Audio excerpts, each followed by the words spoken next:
ಉಪಚುನಾವಣೆ ಬಳಿಕ ಬಿಜೆಪಿಯಲ್ಲಿ ಅಂತರ್ಯುದ್ಧ ಶುರುವಾಗಿದೆ. ಜೆಡಿಎಸ್ನಲ್ಲೂ ಸ್ವಪಕ್ಷ ನಾಯಕರಿಂದ ಭಿನ್ನರಾಗ ಕೇಳಿ ಬರ್ತಾ ಇದೆ. ಬಿಜೆಪಿಯಲ್ಲಿ ಬಣಬಡಿದಾಟ, ಹೈಕಮಾಂಡ್ಗೆ ಟೆನ್ಷನ್ ಶುರುವಾಗಿದೆ. ಇದರಿಂದಾಗಿ ಸ್ವಪಕ್ಷದ ವಿರುದ್ಧವೇ ಹೇಳಿಕೆಯನ್ನ ಕೊಡ್ತಾ ಇದ್ದಾರೆ ನಾಯಕರು. ಗಮನಿಸ್ತಾ ಇದ್ದೀವಿ ಬಹಳಷ್ಟು ದಿನಗಳಿಂದ ಎರಡೂ ಪಕ್ಷದ ನಾಯಕರಿಂದ ಸ್ವಪಕ್ಷದ ಮೇಲೇನೆ ವಾಗ್ದಾಳಿಯನ್ನ ಮಾಡಲಾಗ್ತಾ ಇದೆ. ಬಹಿರಂಗವಾಗಿಯೇ ಅಸಮಾಧಾನವನ್ನ ಹೊರಹಾಕ್ತಾ ಇದ್ದಾರೆ ನಾಯಕರು. ಬಿಜೆಪಿಯಲ್ಲಿ ಯತ್ನಾಳ್ ಟೀಮ್ ಬಹಿರಂಗ ಸಮರ ಸಾರಿದೆ. ಜೊತೆಗೆ ಪ್ರತ್ಯೇಕ ಹೋರಾಟದ ಕಿಚ್ಚು ಕೂಡ ಇದಾಗಲೇ ಹೊತ್ತುಕೊಂಡಿದೆ.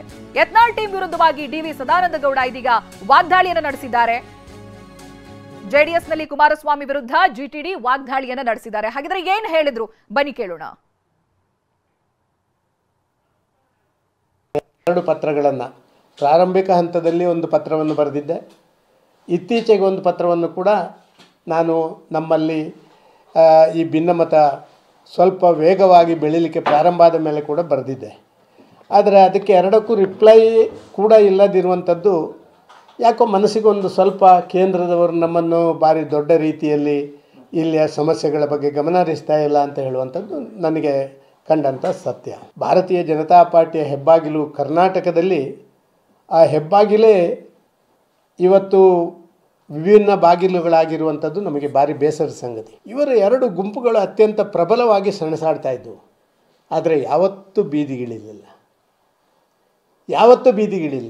ಕರ್ನಾಟಕ ರಾಜ್ಯದ ಭಾರತೀಯ ಜನತಾ ಪಾರ್ಟಿಯ ಇತಿಹಾಸದಲ್ಲಿ ಪಕ್ಷದ ಆಂತರಿಕ ಗೊಂದಲಗಳು ಬೀದಿಗಳಲ್ಲಿ ಇವತ್ತು ಬಂದಿರುವಂಥದ್ದು ಇದೇ ಪ್ರಥಮ ಬಾರಿ. ಇದು ಭಾರಿ ನೋವಿನ ಸಂಗತಿ. ಇವತ್ತು ಕರ್ನಾಟಕದ ಕಾಂಗ್ರೆಸ್ನ ಆಡಳಿತ ಕಳೆದ 1.5 ವರ್ಷದಲ್ಲಿ ಬಂಗಾರದ ಬಟ್ಟಲಲ್ಲಿ ಏನು ಇಶ್ಯೂಗಳು ಒಂದು ಪ್ರತಿಪಕ್ಷಕ್ಕೆ ಇಡೀ ದೇಶದಲ್ಲಿ ಸಿಕ್ಕದಂಥ ಇಶ್ಯೂಗಳನ್ನು ಕೊಡುವಂಥದ್ದನ್ನು ಕರ್ನಾಟಕದಲ್ಲಿ ಕೊಟ್ಟರೂ ಕೂಡ ನಮ್ಮೊಳಗಿನ ಈ ಆಂತರಿಕವಾದಂಥ ಭಿನ್ನಾಭಿಪ್ರಾಯ, ಕಾರ್ಯಕರ್ತರಿಗೆ ರಾಜ್ಯದ ಅಧ್ಯಕ್ಷರ ನೇಮಕ ನಮ್ಮ ರಾಷ್ಟ್ರೀಯ ಪ್ರಮುಖರು ಮಾಡಿದ ಕಾರಣ ರಾಜ್ಯದ ಅಧ್ಯಕ್ಷರು ಅಂತ ಹೇಳುವಂಥವರನ್ನು ನಾವು ಒಪ್ಪಿಕೊಳ್ಳಬೇಕು. ನಾವು ರಾಷ್ಟ್ರೀಯ ನಾಯಕರು ಮಾಡಿದಂಥ ತೀರ್ಮಾನಗಳನ್ನು, ಅದು ವಿರೋಧ ಪಕ್ಷದ ನಾಯಕರಿರ್ಬೋದು, ರಾಜ್ಯದ ಅಧ್ಯಕ್ಷ ಇರ್ಬೋದು, ಒಮ್ಮೆ ಅಲ್ಲಿಂದ ಅನೌನ್ಸ್ ಆದ ಮೇಲೆ ಅವರು ನಮ್ಮ ಅಧ್ಯಕ್ಷರು. ಸರಿಯಾ ತಪ್ಪ?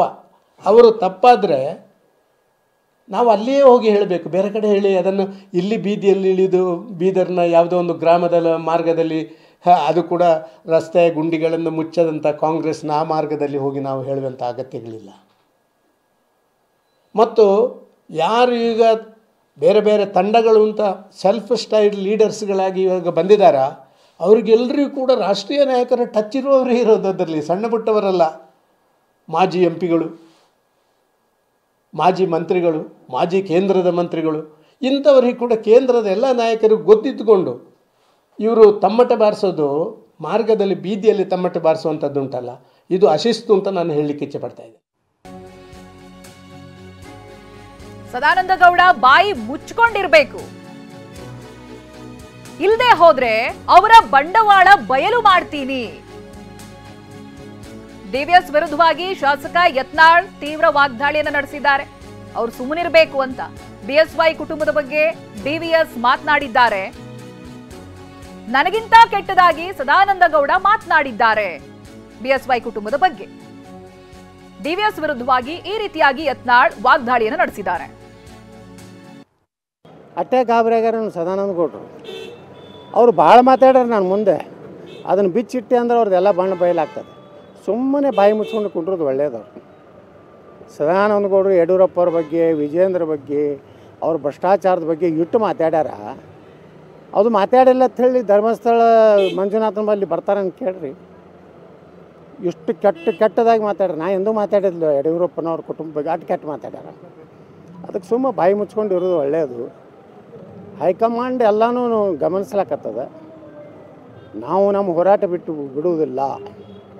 ನಾವು ರೈತರ ಸಲುವಾಗಿ, ಜನರ ಸಲುವಾಗಿ, ನಮ್ಮ ಮಠ ಮಂದಿರ ಸಲುವಾಗಿ ನಾವು ಹೋರಾಟ ಮಾಡಕತ್ತೀವಿ.